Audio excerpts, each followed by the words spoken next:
Les ruines de l'ancienne ville de Ninive sont enfouies dans les plaines de la Mésopotamie. Pourquoi la découverte de ces vestiges est-elle la plus importante de tous les temps?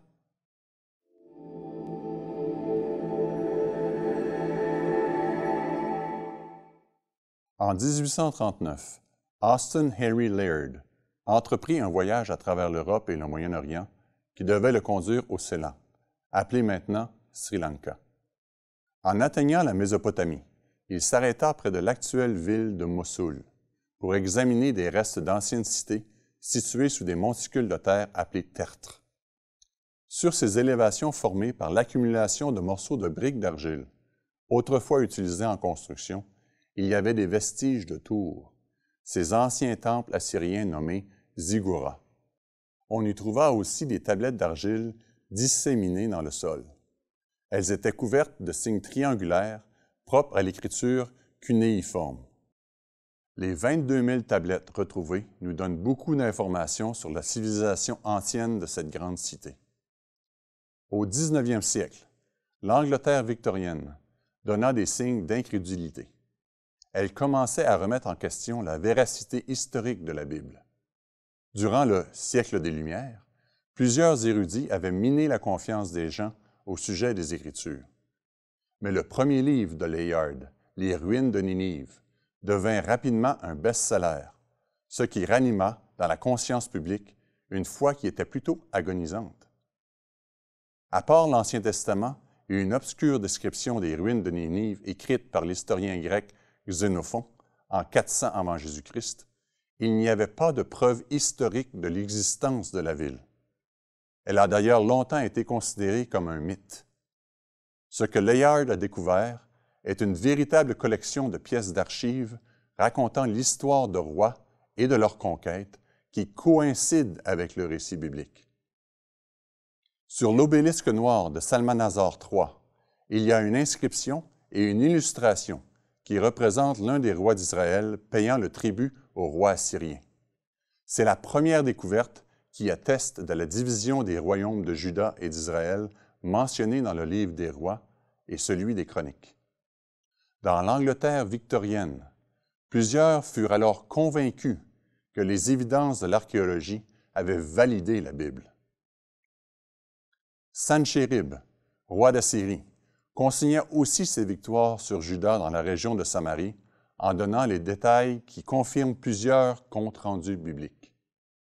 Dans les annales de Sanchérib, écrites sur des tablettes d'argile hexagonales, il est écrit « Pour ce qui est du roi Ézéchias, roi de Juda, qui ne s'est pas soumis à mon autorité, j'ai assiégé et conquis au bélier 46 de ces villes fortifiées et plusieurs villes plus petites. Quant à Ézéchias, je l'ai enfermé dans Jérusalem comme un oiseau en cage. J'ai ensuite érigé une série de forteresses autour de lui et je n'ai permis à personne de sortir par les portes de la ville. Les villes que je lui ai prises, je les ai données aux rois d'Asdod, d'Écron et de Gaza. Ces conquêtes et le siège raté de Jérusalem concordent avec le récit biblique qui rapporte la 14e année du roi Ézéchias, Sanchérib, roi d'Assyrie, monta contre toutes les villes fortes de Juda et s'en empara. Les défaites ne sont presque jamais rapportées par ceux qui les subissent, et le récit de Sanchérib ne fait pas mention de la prise de Jérusalem, dernière ville fortifiée de Juda.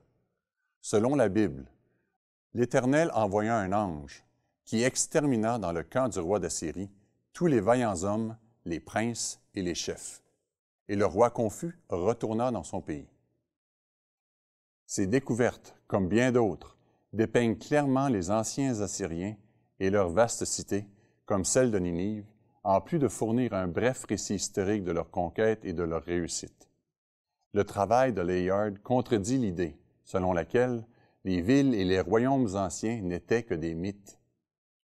Ces fouilles ont remis en évidence le récit biblique, et les gens ont commencé à réaliser que la Bible rapporte l'histoire de personnages et de royaumes qui ont réellement existé. Avant, il n'y avait pas d'autres preuves pour appuyer ce récit. Plusieurs se moquent de ce que la Bible rapporte, mais les découvertes de Layard et de ses contemporains fournissent des récits séculiers qui corroborent parfaitement ceux de la Bible. Le scepticisme de l'époque victorienne fut rejeté et une foi nouvelle dans la véracité et l'importance de la Bible fut établie. À notre époque, il y a beaucoup de scepticisme et de ridicule envers la Bible, mais les découvertes archéologiques des hommes comme Austin Henry Layard devraient de nouveau nous aider à considérer l'importance historique du récit biblique afin de ne plus le mépriser. Ici Marc Arsenault pour Point de vue du monde de demain. Abonnez-vous et cliquez sur la cloche de notification pour recevoir un avertissement de nouveaux contenus.